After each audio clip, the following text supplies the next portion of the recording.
let's bring this back to kind of the Christian viewpoint here. Oh, So, sure.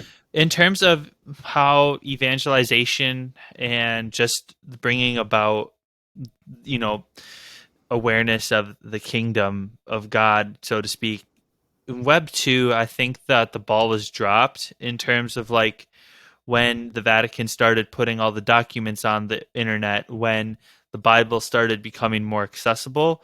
And I guess here's where we can kind of get to the point where it's like, okay, we have all this data that's finally on Web 2, but how do we translate that stuff onto Web 3 platforms that help promote it better, help just bring awareness to it better than what happened when it all got ushered onto Web 2 finally, when they started using word processors. It's something that I think about sometimes, just like if we're talking about building back all these other applications better, how do we build up our points of evangelization stronger in this new Wild West, basically? I wonder if it'll just look different, right? So we keep saying Web three. I don't know if we all have the same agreement here, but I've seen a lot of people say, Web one was read only, and Web two was read and write, and then Web three is read write own. If you want to throw that in, but so you can put the Bible up on the internet or any document, any religious document, and as a simple like read only file, and like that's Web one. Like we can we can put that on the blockchain if we wanted, but I don't know if it's the same thing. And so with Web two, you have you could then more personally evangelize on Twitter or Reddit or any of these platforms, because you're actually interacting with people, right? This is maybe forums are Web one. I don't know where we draw the distinction, but the more you interact with people, the more like that's what Web two brought, was this kind of interactivity. And so I don't know. I almost wonder it will like will that, can that be enhanced in Web three, or will things look different in Web three? I wonder. I'm not sure. I'm still thinking about it too. I'm still thinking about the question, but just to expand on the question a little bit. And Um, this is where we might have to, appeal to some people that have been doing this already in the space to see what it mhm. looks like. Because, obviously from our vantage point where we sit, it's not like we're privy to everything that's happening out there. So this is where I think we could get some others that might know more of this avenue than ourselves. And yeah, this is where I feel like we're getting to a point where we can start bringing on guests on the show, to talk about these things and just to bring awareness to stuff that we don't even know about, or audience doesn't even know about, for that matter. So just to continue this conversation and bringing about what our mission is with this podcast and with this project. So yeah. Connor, any Yeah, thoughts on that? yeah. I mean, I've had heard a lot of people ask this question before, and I don't know. It's just it's almost not something that totally interests me, because I feel like, I mean, it does. I don't. It sounds bad, but of course, everything is about like evangelizing and how can we advance the mission of the church. But to me, it's almost like we can do that even without the web. I think the Hmm. real mission, the mission field happens when you're communicating with people, and when you're talking to people one on one and having like actual, dialogue. And that can happen on the web. That can happen on the internet. That can happen on Web three.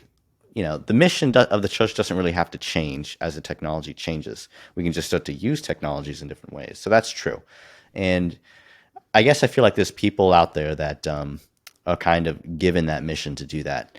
And they need to do that. That's like their mission. But to me, particularly when I look at Web3 from a Christian perspective, the failure of Web 2 was not so much just that we were late to use the technology, like you say, it's that we didn't really game theory the future. And so now we live in a world where it's very difficult to use the technology the way we want. And it wasn't just because we didn't upload the Bible to the internet, soon enough. It's that we want influencing the conversation and we want building in the space in such a way that we can preserve, our ability to access and use the tools. So I think that's the most important. That's the biggest thing the church can do. I even said this. I said this to somebody. I said, like, the Vatican should be buying governance tokens. You know, though that's where people are going to be making decisions about where the internet goes and Web3 goes in the future. I mean, that might be like an extreme statement. They should No, buy potential what Connor, could become securities it's in the not. future. It'd be better than half of the junk they invest in. Sorry, Well, no, just not even as an investment. Like, this is not like a money I making know, thing. Like, but this I'm is like, just saying. I yeah, get what you're saying, but seriously, you should see where they put their money. It's in the yeah. pretty dumb places. It's very fun. But yeah, like, we just need to game through the future and go, hey, where is the technology going? Where could it go? And we need to be here to influence, so that we can use these tools in the future. Not just so we can figure out how to use them, but so we can actually use them in the future. Yeah. No, I think that's good. I do think there is something. So again, this brings us back to where we started, right? Governance versus and mutability versus immutability, and kind of these really good smart contracts. I think there's something to be said for building excellent things, right? Writing a beautiful smart contract that doesn't need people to make changes to it. I publish it, I remove my own ownership of it. Everybody can use it, and everybody uses it and benefits from it. It's a public good. But there is that side too, that, as these protocols are kind of gaining ground in the space, I do think it would be helpful and useful to have some governance say in that. But I don't know. I'm just saying, I think there's another way to do that too. If we make good, just beautiful, elegant, smart contracts, and just let them be open, I think that would be a great thing as well. No, No, absolutely. And when you're pursuing operational excellence, that's the pursuit of virtue. So, yeah, 100%. no, I actually agree with you, Matt. Like, that's a better way to do it. Like, not just in the governance side of things, like, we need to be building in the space. We need Christians building in the space, right? Mm-hmm. So I agree. For sure. Right. Just a little tangential here. I was thinking about this. I know, throwback to the Catholic Crypto Conference. I remember there was somebody talking about the metaverse. And so this is, we all know metaverse does not necessarily mean, or virtual reality does not necessarily mean Web3. You can integrate them, but they don't have to be integrated.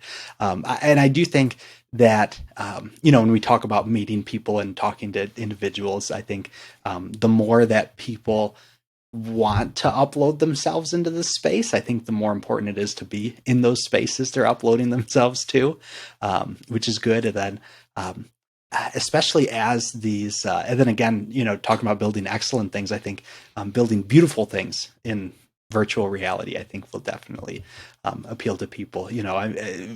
Churches, I don't know, I'm biased here, but I love going to a city and seeing the beautiful churches there. I love walking into them and just seeing how cool they are.